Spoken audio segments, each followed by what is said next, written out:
5 people show up. I would be ecstatic, man. To the whole thing. Oh, well, last year we had a lot of people because she tells all of her classes that it's extra credit. I mean, Yeah. if you had to go to an hour deal where you get like 20 points extra credit. I saw you got 50 on the pie deal. I didn't get 50 points of extra credit. I No, answered. 50. I recited 50 numbers, yes. That's what? 25 points. That's why you Fair. should have thought of it. I got 35. Yeah, well, maybe you should have been studying a little harder. Now I get the pie, baby. Come on now. I get Someone the in 8th grade is going to get 100 tomorrow. Yeah, well, they also have an extra day, so it's not quite as impressive. Oh, yeah.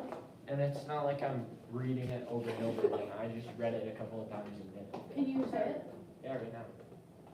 3.14159 2 6535 8979 323 846 264 3383 2, 279. What was that? The third line? 5. You're on the fourth line. It was like, that was, yeah. Okay. 502 883 No, 4. 4. 8841 7510. After this, I can't help you.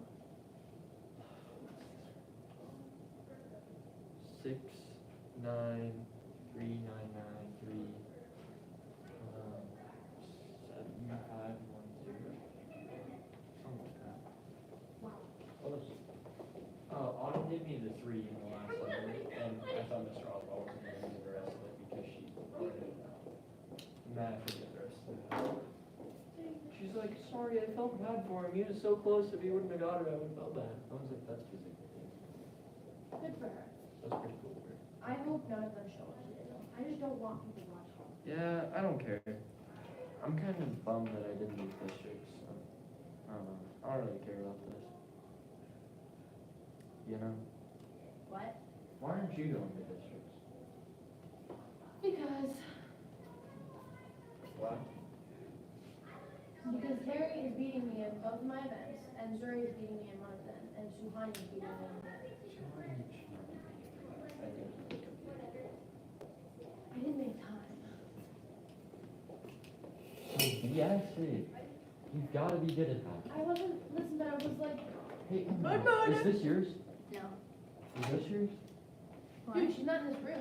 No. What room are you in? Tucker. Bomb, bomb, bomb, Is this baby, your bomb, place? baby, I'm baby. not sitting alone. Well, move Charlotte stuff to the next table because I don't want to sit. Come sit with at us, that table. Emily. I can't. You No, must. she doesn't sit in that Who is table. this? Guys, we're supposed to be in the freaking library, aren't we? I don't know. People said, are we supposed to be in the library? No, we're supposed to be in wherever. Maybe we are. I don't know. Oh. It's not gonna kill us. I'm gonna go, actually. Hey, hold on. No, this isn't, no, move this back. I don't know whose this was, but move it back. Where? What? You're sitting here, I'm sitting here, deal? Where? You're Good sitting deal? where? Good deal? Feeling it? Feeling it? Check my Instagram bio. Why?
library a little before 6:30, okay? Okay.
Make sure you guys are in the library a little before 6:30, okay? Also, I would maybe sit in the back so that the parents. Oh, okay, okay.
if I'm gonna need to wait on something.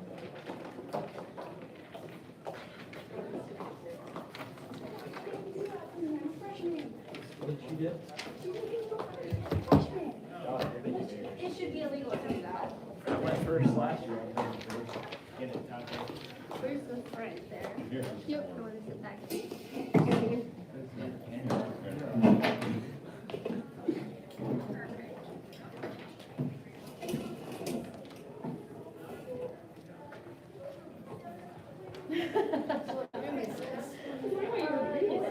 Mr. Corkal's room. Really? Science dangerous.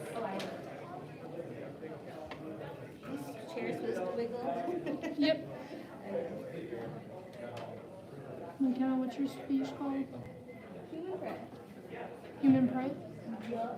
Thank you.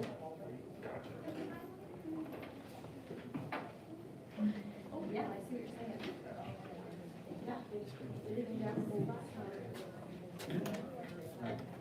No relation. No relation. No cousin, no relation. Front and center, is that all right? Okay. I was told to sit here.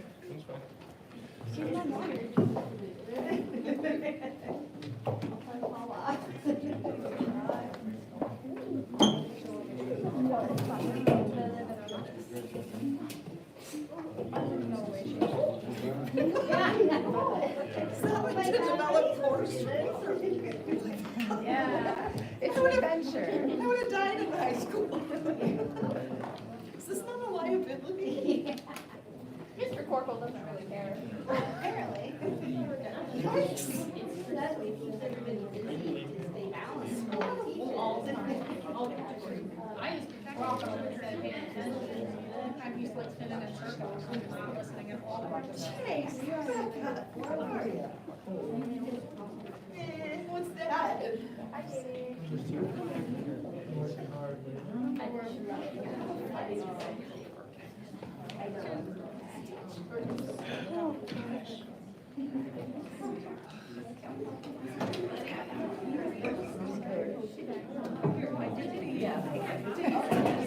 Like, I have no idea.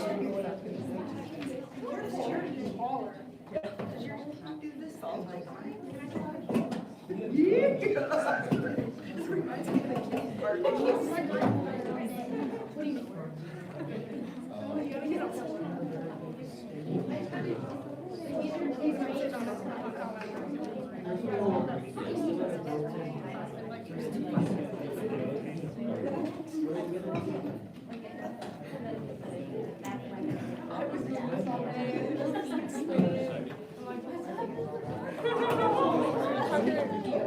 Like, when do we start?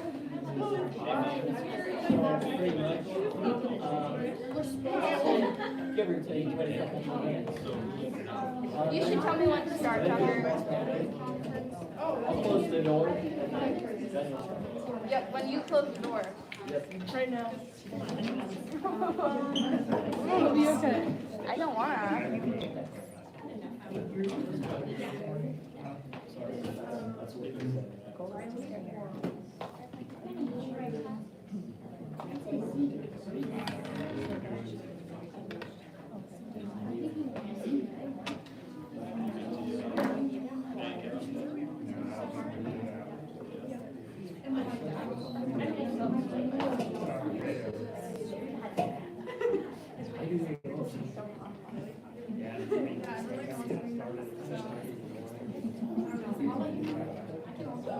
I'm trying to find a way I can warm up my voice and know the notes. I'm trying to find a way I can warm up my voice and make I know what the notes are gonna sound like when I go start singing. Oh yeah, no, I have no clue how I'm gonna sound when I get up there. But way to kick off the night, you know, my voice is gonna crack. So it's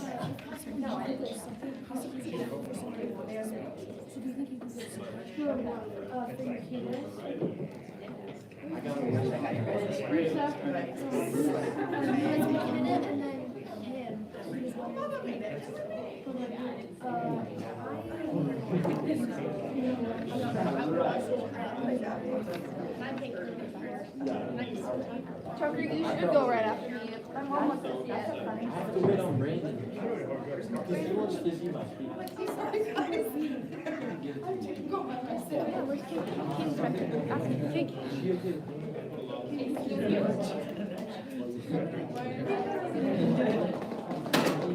That's all.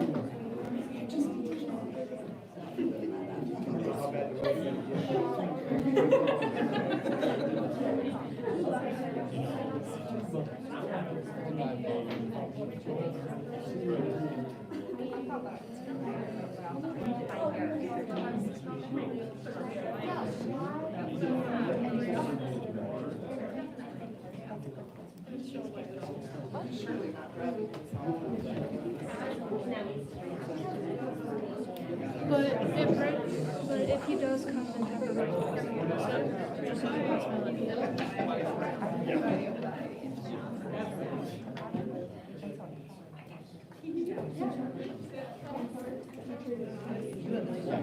Take the second spot. Okay. I'll go after you. Yeah, I'll just go after you.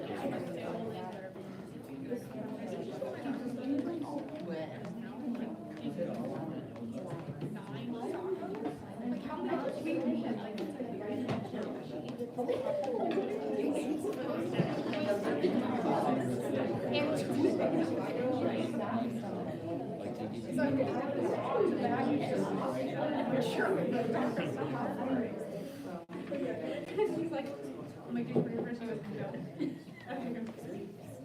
Where am I not?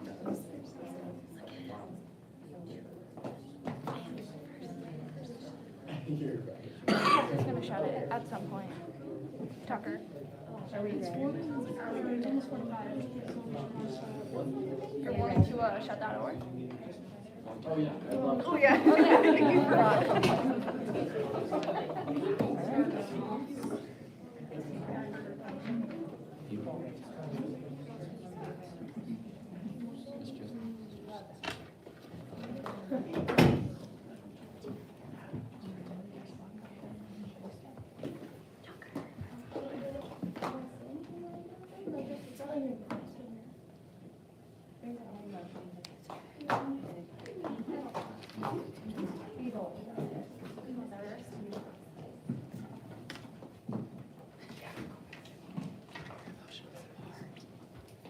Hello. Hi. My event is poetry. It is a number of poems stitched together to kind of fit a common theme. Oh, its title is Human Pride.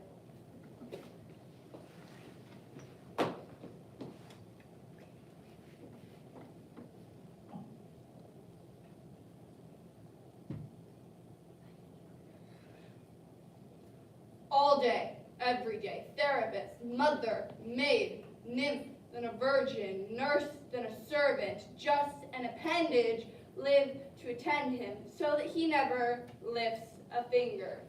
24/7 baby machine, so he can live out his picket fence dreams. It's not an act of love if you make her. You make me do too much labor. I wish I could say this doesn't cause me fear. That I'm not weary of his body, of what it's been through, of what they might do. I am a woman, and I love being one. But why does this mean I have to receive less? Why can you freely voice your opinions while mine I have to suppress? I am a woman, and I have my own unique style and preferences. I want to be able to go out wearing what I love without fearing the consequences. The United Nations reports that one woman or girl is killed every 10 minutes by an intimate partner or a close family member. That means by the end of this speech, the world will have lost yet another mother, daughter, sister, cousin, friend, at the hands of someone she was supposed to be able to trust. The world is a dangerous place for a woman. Through the Poems, Labor by Paris Paloma. I Am a Woman by SSW. Women and Shame of Men by Elizabeth Vivian Wolfson. Why She Disappeared by Taylor Swift. The Woman of Today by Kate Lachelle. And Still I Rise by Maya Angelou. Live in the fear of walking through the world as a woman. Human Prey, a poetry program. A woman of beauty, guarded by morality, now stands fallen after the gang rape by men who see her as mere commodity. She, a young girl of tender age, is attacked by beastly men who feed their eros and egos, and they leave her alone on the open road like a trampled, rotten flower, left her behind to die in shame in the land that exalts the sexual purity of these women. And she fell apart, cracked her bones on the pavement. She was decorated as a child with sidewalk chalk. When she crashed, her clothes disintegrated and blew away with the winds that took all of her fair weather friends. When she looked around, she heard the echoes of words. She heard even in her sleep, whatever you say, it is not right. Your pain is manipulative. And when she lay there on the ground, she dreamed of time machines and revenge and a love that was really something, not just the idea of something. The woman before fought for the woman of today in order for her to be in better position, a position where her voice could be heard by others, her views could be seen as of substance, her qualities could be fit that of a leader, the woman of today.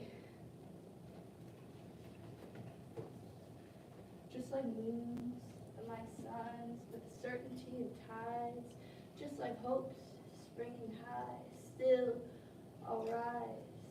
Does my haughtiness offend you? Don't you take it awful hard? 'Cause I laugh like I've got gold mines digging in my own backyard. You may shoot me with your words, you may cut me with your eyes, you may kill me with your hatefulness, but still, like air, I rise. All day, every day, therapist, mother, maid, nymph, a virgin, nurse, and a servant, just an appendage, live to attend him, so that he never lifts a finger. 24/7 baby machine, so he can live out his picket fence dreams. It's not an act of love if you make her. You make me do too much labor. I am a woman. Why do you shame me for that? Being a woman doesn't make me less of a person, nor does it make me more prey. I have the right to feel safe when I walk around by myself. I am a woman. Yes, I am. But before that, I'm also human, just like you. And regardless of gender or race, each and every one of us has the right to feel safe. The law of the land that is more patriarchal refused to see the crime of these beastly men and covered the case by closing its eyes and ears. Now the public is fed up. People come marching on the streets to demand that this beastly attack should stop and must not happen again to any woman. Let that march shame the men who look at women as objects of lust, to attack, trample, and pluck. When she turned to go home, she heard the echoes of new words. May your heart remain breakable, but never by the same hand twice. And even louder, without your past, you could have never arrived so wondrously and brutally by design or some violent, exquisite happenstance here. And in the depth of her reputation, she felt truly alive. A woman is a human being with feelings, a person who can make mistakes like a man. But why do you condemn her when she strays? Why point out the flaw to be because she is a woman? If so, then why do women lead some homes much better? They are strong and can do anything that their hearts are in it, because the woman of today is capable of so much, much more than we anticipate. Out of the huts of history's shame, I rise. Up from past rooted in pain, I rise. I'm a black ocean leaping and wide, welling and swelling, I bear in the tide, leaving behind nights of terror and fear. I rise into a daybreak that's wondrously clear. I rise, bringing the gifts that my ancestors gave. I am the dream and the hope of the slave. I rise, I rise, I rise.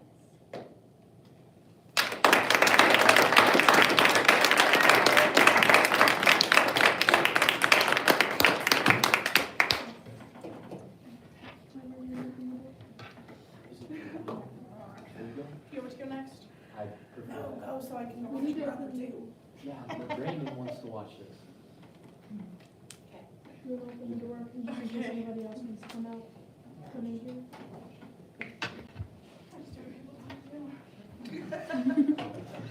You got this, Katie.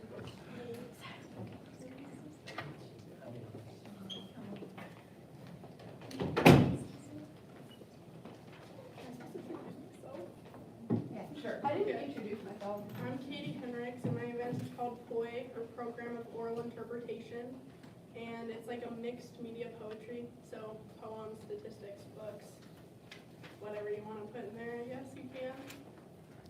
So, yeah, that's me. Okay.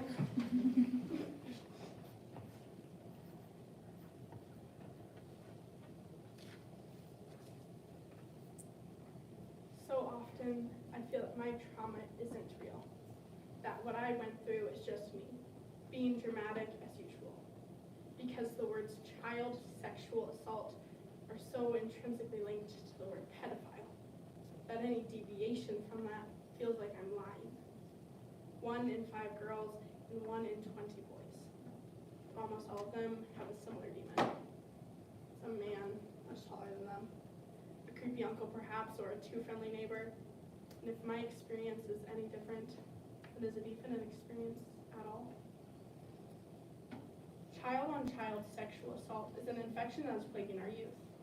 According to a 2022 report from the National Children's Alliance, 16% of people alleged to have abused a child were themselves children. I am part of the 16% of children who have experienced abuse from a peer. Our childhood and innocence have been ripped away, yet little justice is served. Through the poems Venting by Hannah O'Neill and The Autoimmune Reaction by Natasha, articles from the Mausner Graham Injury Law, the Safeguarding Network, and the National Children's Alliance, the children's book My Body Belongs to Me by Jill Starshevsky, and information from the Rape, Abuse, and Incest National Network gain insight to a problem that no one should have to gain perspective about. Stolen Innocence, a program of oral interpretation. At children's advocacy centers in 2022, 21% of people alleged to have abused a child were themselves children. In cases where we know the age of the alleged abuser, around 14% of the total were teenagers. A survey of high school students revealed that 1 in 5 forced sex upon another, and 60% of the boys found it acceptable in 1 or more situations for a boy to force sex on a girl. You see, I was taller than my rapist. He was scrawny and greasy and the same age as me, and I only recently started asking, what did he go through, so as to know what to put me through, and does it matter? I'm Clara, and I have something really special, my body. It only belongs to me. When I was still a baby, my body looked quite different, but I'm growing and growing, and my body and I are changing. I'm proud of myself and my body. Sometimes I want to be close to somebody. When I do, our bodies touch. I can't tell you how angry I feel. No, I can't. If I did, what would become of me? I'll swallow it down, all that anger, how it sticks in my throat, worse than cough syrup. Worse than cod liver oil, no spoonful of sugar, no ruby red apple to help this poison down. Down to the pit of my guts, down through the acid. I will scream, I will push, I will scratch my own bloody cells out. Atomic fury, molecular self-harm, I will eat myself all up. Self-harming behaviors and changes in eating habits are indicators that a child might be struggling with mental health issues related to abuse. Long-term effects of child-on-child sexual assault can include flashbacks, low self-esteem, and difficulties with intimacy and relationship building later in life, including various PTSD symptoms. I don't know. I really don't. All I know is that I want to hate him so much. Some days I want to gouge his eyes out, make him bleed. I want to tear him apart and scream, "Why did you do this to me?" But I know maybe he's hurting too. Or maybe he doesn't even remember. Maybe to him, I was just a kindergarten girlfriend, new in town. Maybe I was a new toy for him to play with. It feels nice and cozy when Papa hugs me. I like to cuddle with him. It's comfortable sitting on my granny's lap. We are very close to each other then. Holding a little baby is not so easy. You have to be close when you hold a little baby's hands. When I tickle my friend, we touch each other and laugh a lot. Touching each other can be something very special, but I alone decide if and by whom I'd like to be touched. Sometimes I simply don't want to be touched. Shot through with pain and rage, sky high on boiling blood and adrenaline, heart pounding in my head, breath trapped in my trachea. I am oversensed. I am all aflame. How can I hold this? How to contain it? My mind will scatter through the looking glass, across 1,000 nights, and into the deep, dark wood. Victim reports suggest that approximately 75% of all sexual abuse incidents involve another youth. This discrepancy between victim reports and official statistics underscores the challenges in accurately capturing the scope of child-on-child sexual assault. Many cases go unreported due to fears of lack of support or potential negative reactions from caregivers. Maybe it didn't matter what I was. I just remember it. How it felt to have his stubby fingers touching me in ways I didn't understand and did not like. I just remember how he told me to kiss him, to let him do as he pleased. The pain would stop soon, but it didn't really. It's been over 10 years and the pain is still there. It bubbles beneath my skin, it's torn my brain apart. It's made me believe myself to be a monster, unclean, and I don't know. I wish I did. How to make myself clean again. I don't think it's funny when somebody tickles me way too much. I don't want that to happen. I think it's icky when somebody gives me a big, fat, sloppy kiss. I don't want that type of touch either. I think it's icky when a dog licks me with his wet tongue. Ugh. I feel trapped when someone holds me too tight. I don't want to be held like that. Whenever somebody touches me and I don't like it, I say, "Stop it, don't touch me. I don't want you to." Jesus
Christ. So, I'm Tucker Cook. The title of my speech is Why Adam Sandler is My Dad. and it's an entertainment, and I hope you enjoy it.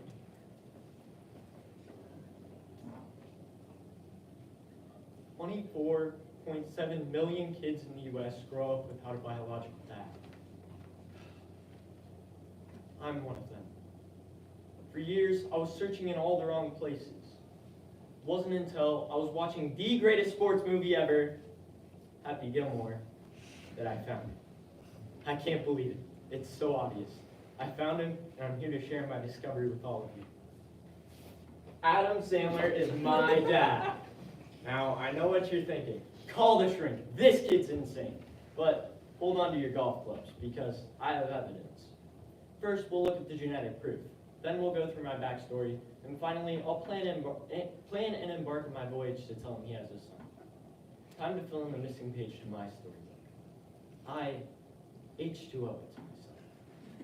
myself. First, let's look at the genetic proof. Of course, we have to talk about the looks. Now, if you set us side by side, you'll see a certain pattern. Thank God it's not male pattern baldness. And Papa Adam has a gorgeous head of dark chocolate waves. If we compare it to this handsome fella on the other side, you'll see that it's an exact match. Similarly, the eyes are warm inviting hazel with an inner ring of radiating golden sun. Mine are the same. Yes, they are. And sure, we might have the same big goofy looks, but as goofy ears. But as he said in his blockbuster hit, Bedtime Stories, goofy is named handsome. Beyond the looks, I had to get my charm and sense of humor from somewhere, but that's not all. I have it on paper. Yeah, you heard me right. I took one of those 23andMe tests, and you wouldn't believe the results. I opened the envelope and unraveled the paper, and it said, partial match, Adam Sandler. Can you believe it? What a terrible time for a typo. Don't worry, I emailed them to fix it. With my newfound DNA results, I couldn't help but think to myself, I made a crazy risk, a gamble, and it's about to pay off. So you're probably wondering how I came to this fascinating conclusion. You see, it all started May 21st, 2009. We're skipping the birds and the bees and going straight to the store. Duh. My stork was taking me to my real father's house when all of a sudden there was a strong gust of wind that blew the stork off course. I ended up being dropped off at the adoption center. Growing up, I always felt something was missing. All the kids would be like, holy guacamole, that kid has so much swag. And one day, I hopped into bed and watched a movie titled Happy Gilmore. I could always connect with the main character. His swagger was just so relatable. And I thought, we even kind of look alike. Didn't you see the resemblance? That's when it hit me. I'm Adam Sandler's son. Growing up, I was always hopeful that he would pick me up from the adoption center and we'd ride off into the sunset. Finally, that day had come. Or so I thought. My adoption agent approached me and said there was a family to visit. I thought it was my dad. It wasn't. It was some random family. You can imagine my state of disbelief when I noticed it wasn't Papa Adam. Ever since that day, a fire raged inside. Finally, let's plan and embark my voyage to find my big dad. Now, finding Adam Sandler isn't like tracking a rare bird. The man is everywhere. On Netflix, courtside at NBA games, and even at random IHOPs in the middle of nowhere. So I need a surefire way to pinpoint his location. So we'll look for the clues. The trail of oversized basketball shorts, perhaps. Maybe the never-ending echo of a dad joke. Once we sniff him out, we'll have to draw our map. We'll have to traverse through the rugged terrain of Hollywood. Might want to bring some extra water and firewood. No need to hitchhike or take the subway. If I've learned anything from my dad's movies, it's that a golf cart, while unconventional, is the ideal mode of transportation. All right, I think I'm ready. Wish me luck. I'm finding my dad. Tip today, Junior. Put on your yarmulke, here comes Hanukkah. So much buttercup to celebrate Hanukkah. Guys, you'll never believe it. I found him.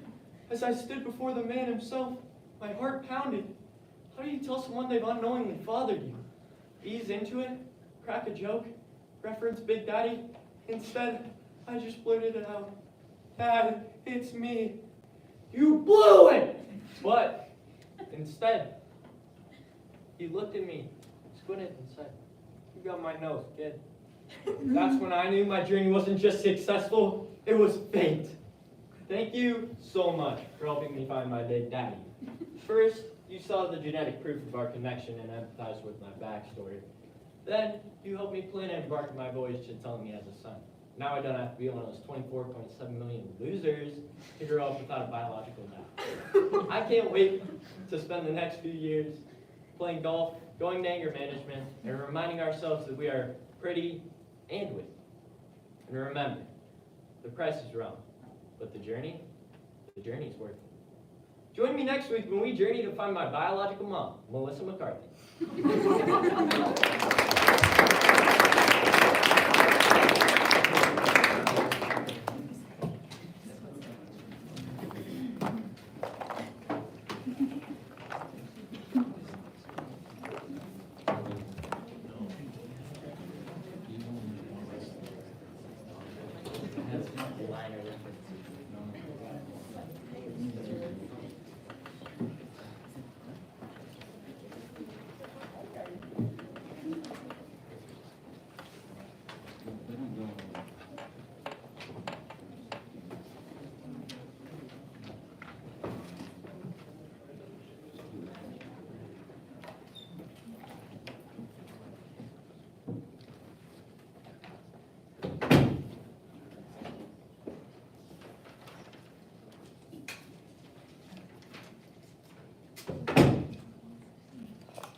I'm the adventurer, and I do persuasion, and my topic is abolishing cemeteries.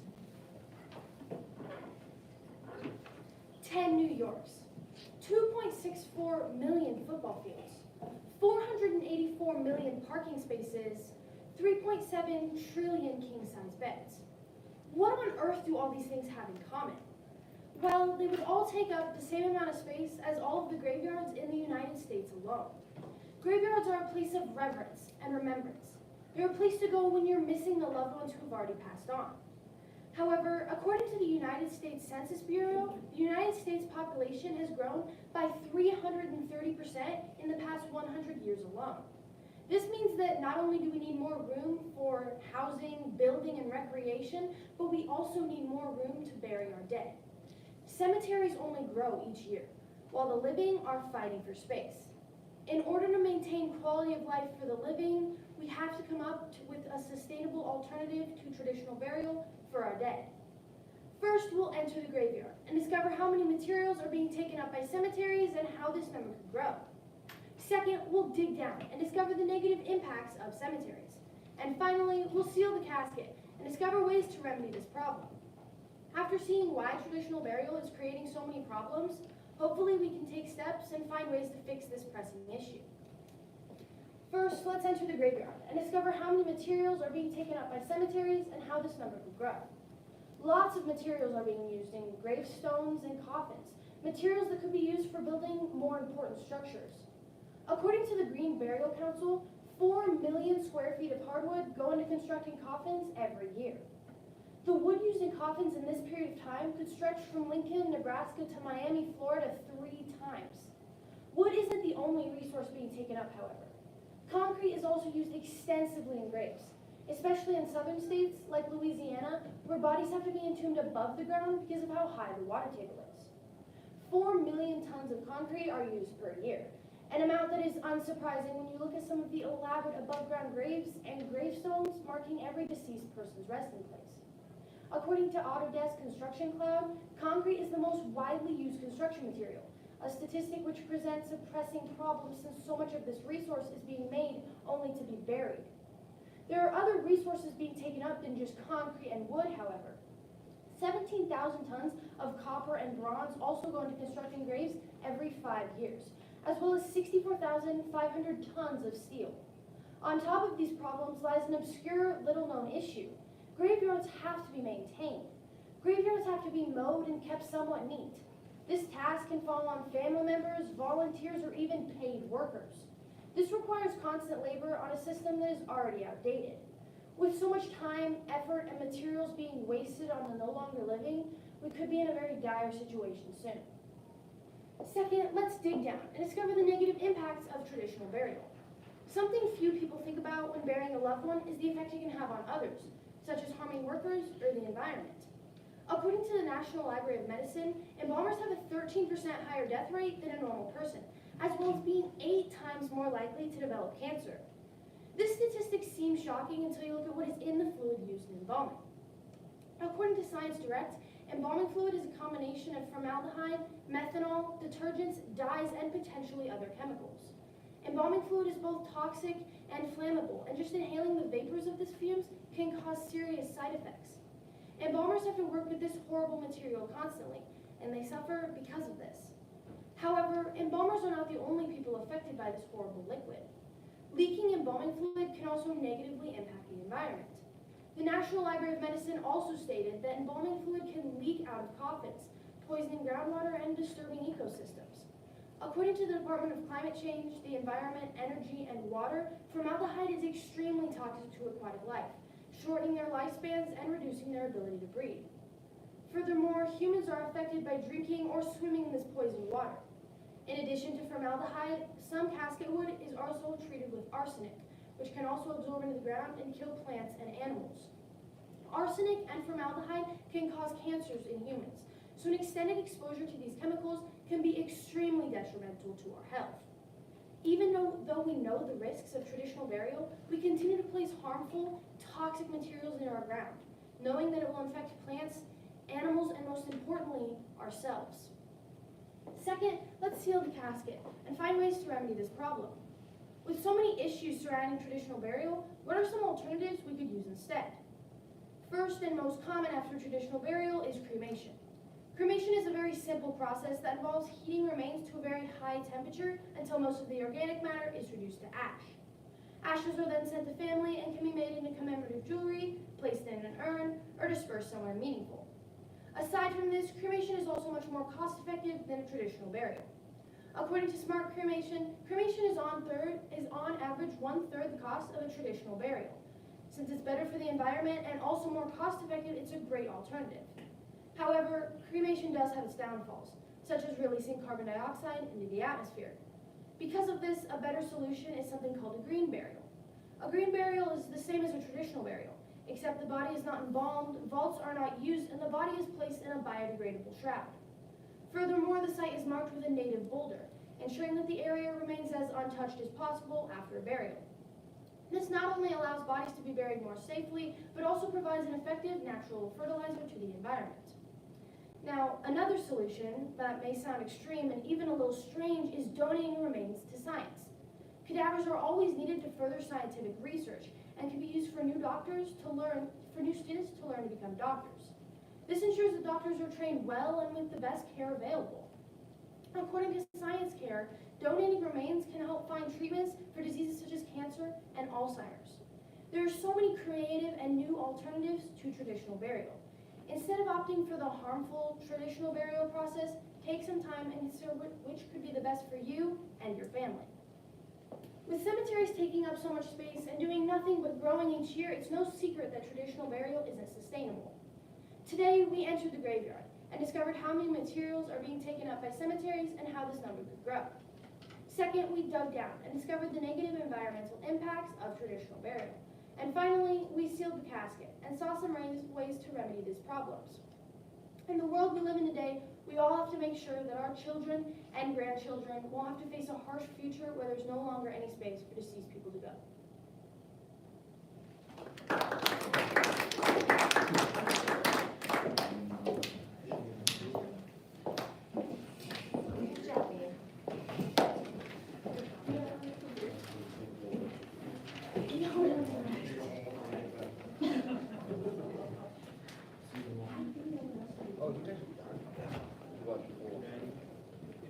Yeah, what's more of that? I watched four. That was four. That was more.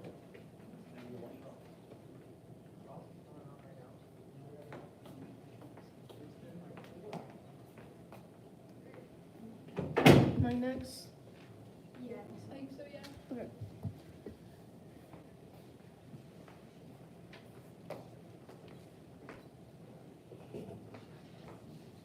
Do we have anyone?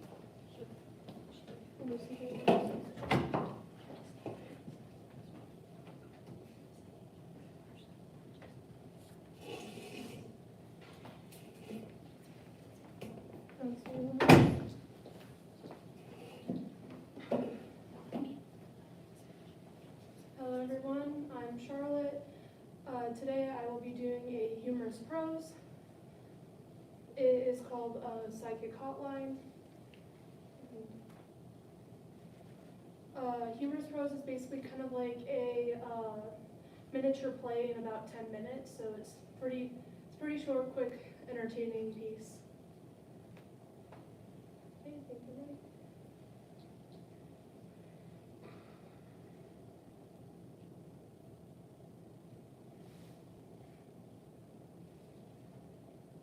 Okay then, you have to take a boat to the laundry room. I don't want your ugly hindquarters calling me up why we didn't come out here sooner. Being a phone solicitor is hard work. It's thankless, demanding, abusive, and then after you spend all day on the phone, you come home and you can't get a moment's peace. Would you like to change your long-distance service? No, but I wish you were further away. Would you like a free internet upgrade? How about www.don'tcallmeanymore.com? Are you wearing anything?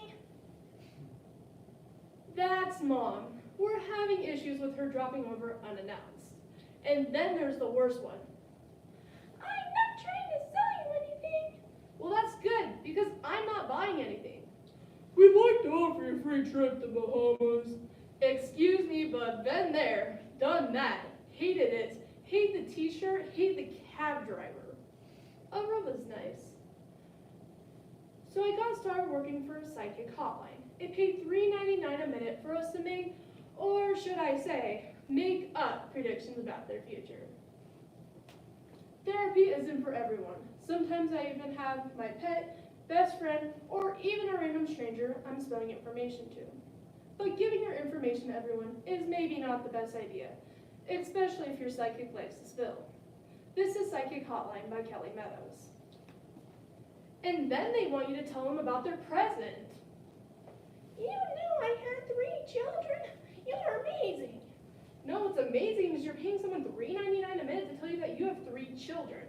Well, we weren't sure about Abby. My aunt thinks he's a barrier.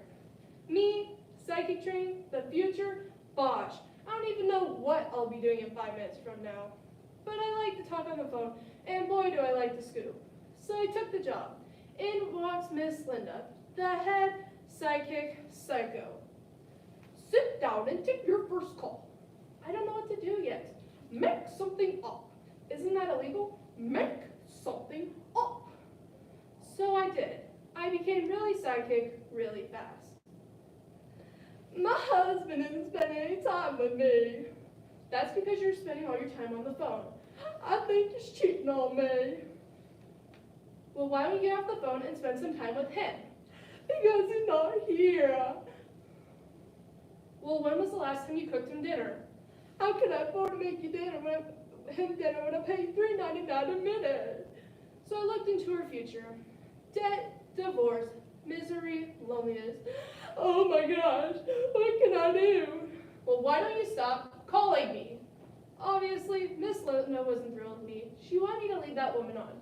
We can't make a living out of cheating husbands. If we can't find them, we'll manufacture them. I'll bet your husband's cheating on you right now. I don't have a husband, I told her. But if I did, you'd be darned tootin' I'd be cheating. Then 5 minutes later, he calls up, the husband. My wife's been all day home on the phone. Think she's seen anyone else? Well, no. I think she's calling the psychic hotline. Why'd she be wasting her money on that? She thinks you're cheating on her. Cheating? Are you cheating? You're the psychic. You tell me. Then she breaks right back in as pleasant as a black-eyed Susan in the Georgia sunshine. Who are you talking to?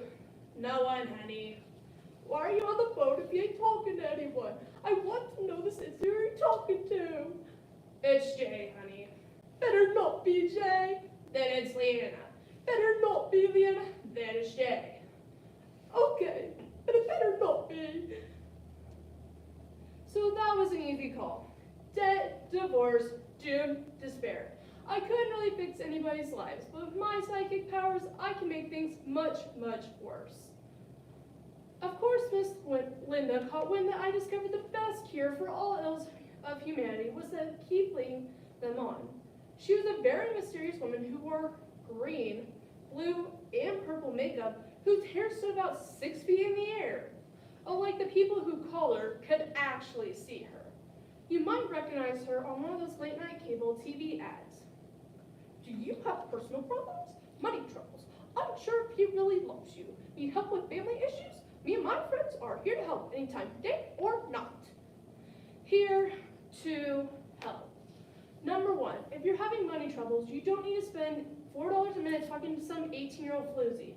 Number 2, if you don't think your man loves you, then get a man who does. Don't be sitting in the dark while he's out at the club. Get real. Get a new man or no man.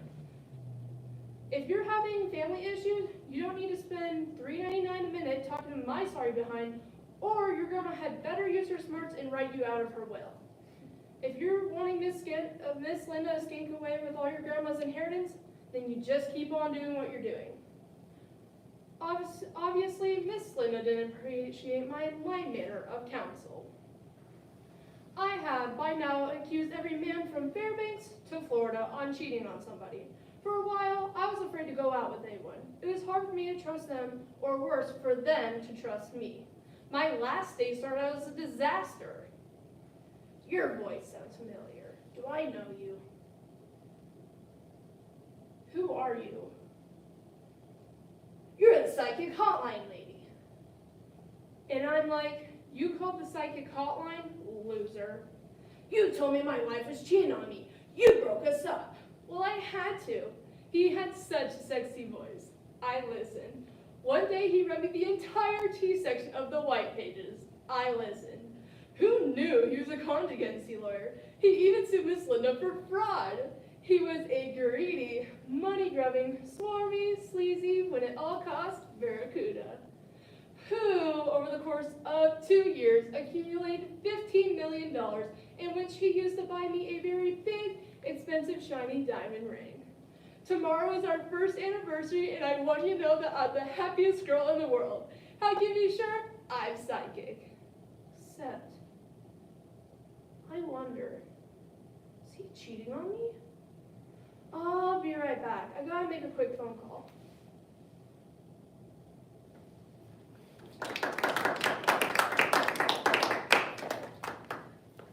Hey, Mia, you're up. I'll open up the door so you can know what's coming.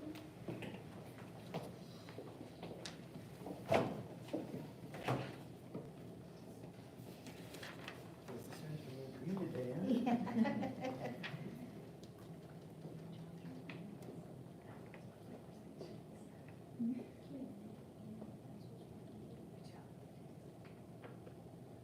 will be right back. Tell them on chairs. I'm just gonna go get a quick drink.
write and perform a speech within an hour. Get your topic the day of, and then you have an hour to write.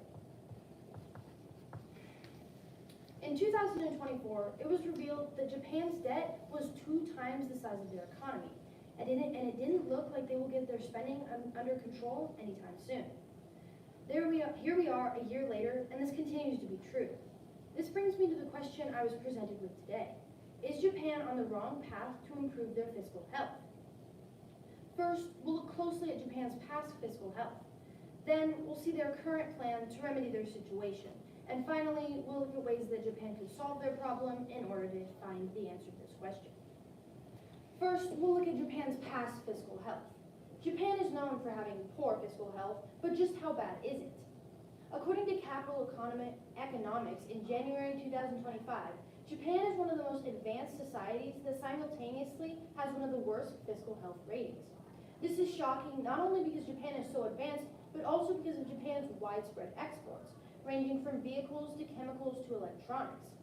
However, even with all of these resources to keep them afloat, Japan's debt was equal to 216.3% of their gross domestic product in last year alone. This is an insane overreach of budgets, and after looking at their debt, it's no surprise that Japan is known for their poor fiscal health. Most of this accumulated debt is also going unchecked, as the problem continues to grow and become more and more of an issue. However, one plan did emerge. So, second, we'll look at Japan's current plan to contain their poor fiscal health. This idea involved outlandish and outdated plans, but also harbored 1 or 2 good points. According to the Ministry of Foreign Affairs of Japan, they are not extremely worried about the debt because most of the money they owe is owed to domestic Japanese companies. Because of this, many of Japan's attempts to reduce their debt have been ignored. According to the United States News, after political controversy arose, Japan put many plans on the back burner, reinforcing the stigma that Japan does not care about its debt as much as it should. Although political stability is important, with over 2 times the GDP in debt, Japan needs to seriously consider that they have to take action, preferably sooner rather than later. Third, let's explore some of Japan's other options to improve their fiscal stability. At this point, almost any plan is better than no plan. So as long as Japan takes steps in one way or the other, they'll still be doing better than they would have been. As of now, there are many options that will potentially help Japan, starting with maintaining a reasonable budget. As of now, their 2025 budget is at 115.5 million yen, equal to around 780 million United States dollars. This is an astounding amount of money, considering that Japan is already in debt. Reducing this budget is the start to fixing these problems. According to Trading Economics, in 2024, Japan's yearly spending dropped from 2022 to 2024, but was expected to rise again in 2025. This means that Japan has the capacity to reduce their budget, which in turn frees up the debt that they were already in. With Japan continuing to overspend year after year, it's no secret that their past fiscal plans have failed. Today, we saw Japan's past fiscal health. Then we saw their current, now non-existent, plan of action. And finally, we came up with some other possible courses of action on how to fix these current issues. Japan's current spending is not sustainable, as much as the evidence shows. They must get their spending under control or face the consequences.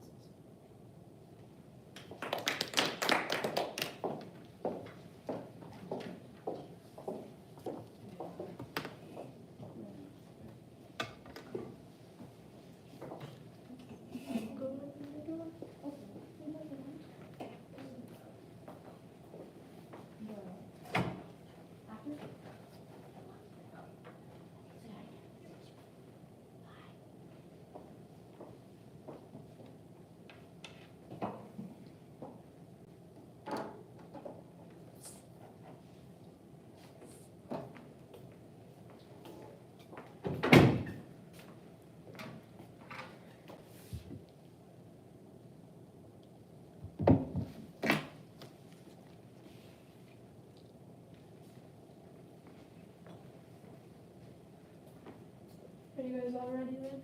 Okay. I'll double check real quick and then we'll start.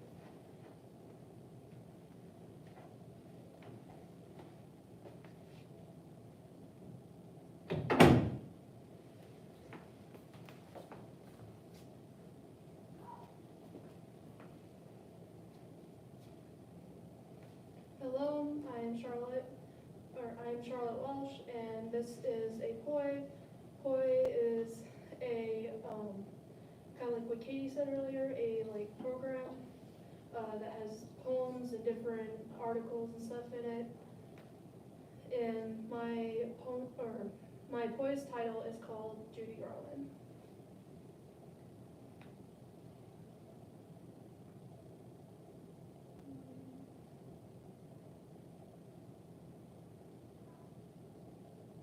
On June 10th, 1922, a child named Frances Ethel Gum was born to two vaudeville performers in the Grand Rapids, Minnesota. Gum was a performer from the start. Her first stage performance was at 2.5 years old. Her home life was tumultuous. Gum's mother, Ethel, quickly tried to shape her daughters into stars. Ethel, a controlling stage mom, was the first person to put 10-year-old Frances on a diet of pills. Amphetamines in the morning and sleeping pills at night. The pattern would continue when she signed with MGM and her diet was monitored.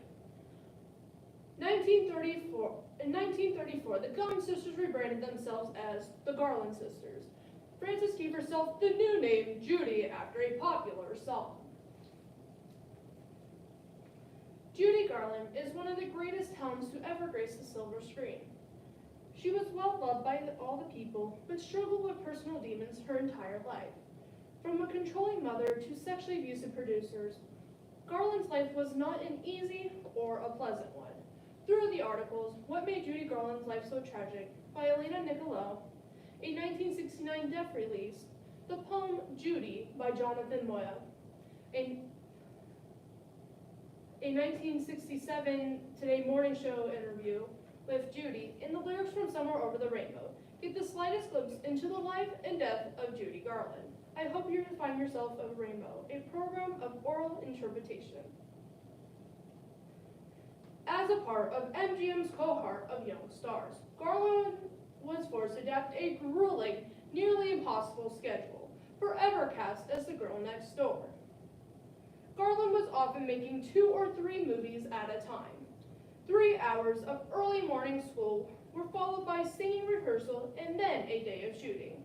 Sometimes these marathons wouldn't finish until 5 in the morning.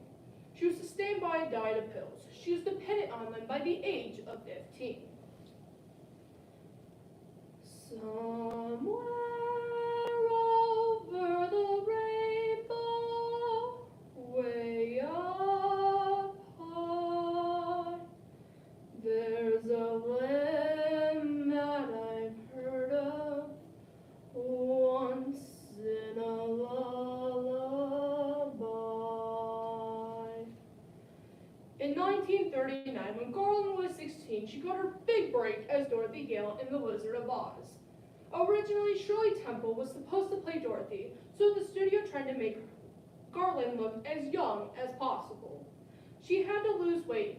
The studio put her on a daily diet of chicken soup, black coffee, 80 cigarettes, diet pills, and amphetamines. Somewhere over the rainbow, skies are blue, and dreams that you dare to dream really do come true. She always knew that Oz was a one-time voyage, lasting until the red shoes dancing on and on crossed the golden road. Where's it to dirt dreams? Her tired legs collapsing on the poppy fields, pills, her voice singing on and on until dawn, until hoarse, silent, and invisible. Oz now means living faded dreams in your small car, fostering your children with your big house eggs, crashing with your ascending older daughter star, the one with your voice, the great movie star legs, and that spells her name with the bold, wonderful C. Living enough in her party to feel the gold dust as it rubbed your elbows with the things that confuse you and her. Judy, you were meant to travel better roads. The walk of fame is not the total of your successes, but the shame of repeating your failures. For until you are undone for every star nova as it fades.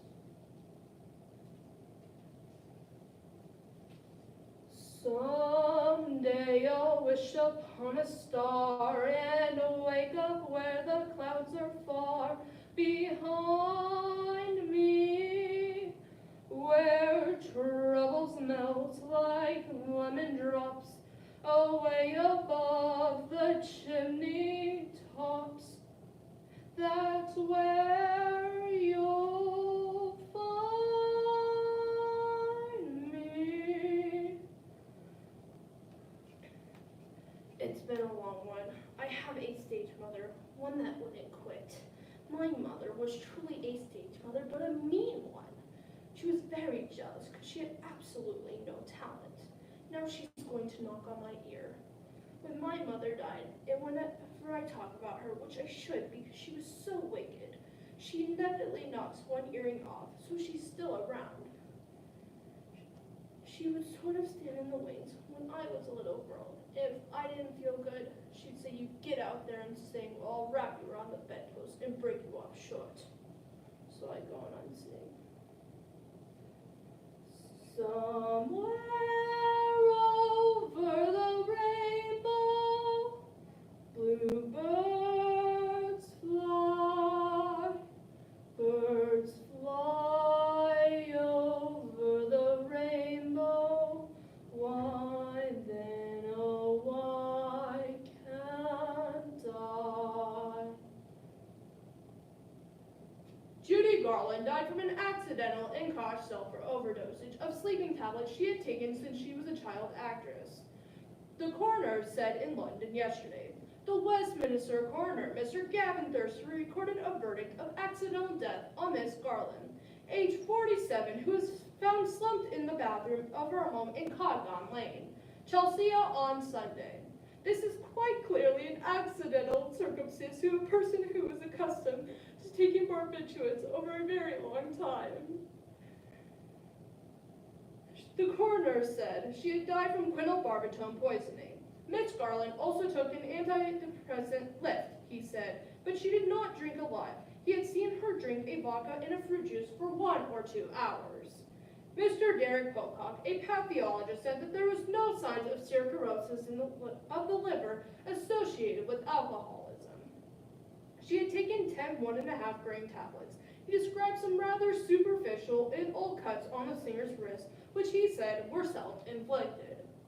Miss Garland's body was flown to New York last night for burial on Friday. If happy little bluebirds fly beyond the rainbow, why, oh, why can't I?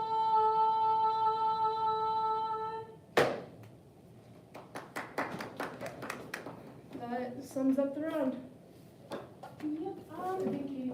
I don't know the other round is done. I was just gonna go ahead and finish. I've got like 4 Go parts ahead. left, so I was just gonna go ahead and do that. Okay. Okay. I'm just gonna start where I left off. Emotional support crew, here we are. Yeah. A lot less pulling around, so, okay. This is a bit of a weird place to start, but that's okay. Okay, we're gonna get it. Okay. I want to scream, I want to push, I could scratch your bloody eyes out. Your smug, laughing, cruel, bloody eyes out. Down through the acid, through the epithelial layer, through the matrix. No time for osmosis, for diapedesis, for chemotaxis. Into my pulsing arteries, I will force it. Now I can't put my foot down, so I won't put my foot down. And you'll walk away scot-free. If I'm asked to touch somebody, but I don't want to, I just don't do it. I say, no, I don't want to touch you. I don't feel like it. You should try saying it too, loud and clear. I don't want to touch you.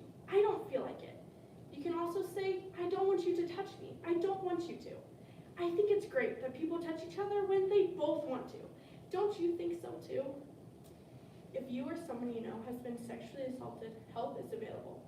Calling the National Sexual Assault Hotline gives you access to a range of free services. including confidential support from a trained staff member, support finding a local health facility that is trained to care for survivors of sexual assault and offers services like sexual assault forensic exams, someone to help you talk through what happened, referrals for long-term support in your area, local resources that can assist in your next steps towards healing and recovery, information about the laws in your community, and basic information about medical concerns. Call 800-656-HOPE. You are not alone. Yeah, there we go. We got to the end of it. Maybe it took like an hour. Oh, you're But it's fine. okay, we got there. We got there. Okay. Do you know if other rounds are still going on? I think there might be some. I think so. I think some of those things are still going. Do y'all? We have to stay. Yeah, I think they're Do still we just going. press the X for Eagle Eye? Yeah. You know, yeah, I don't know. I don't want to screw it up, but I think I might mute it. And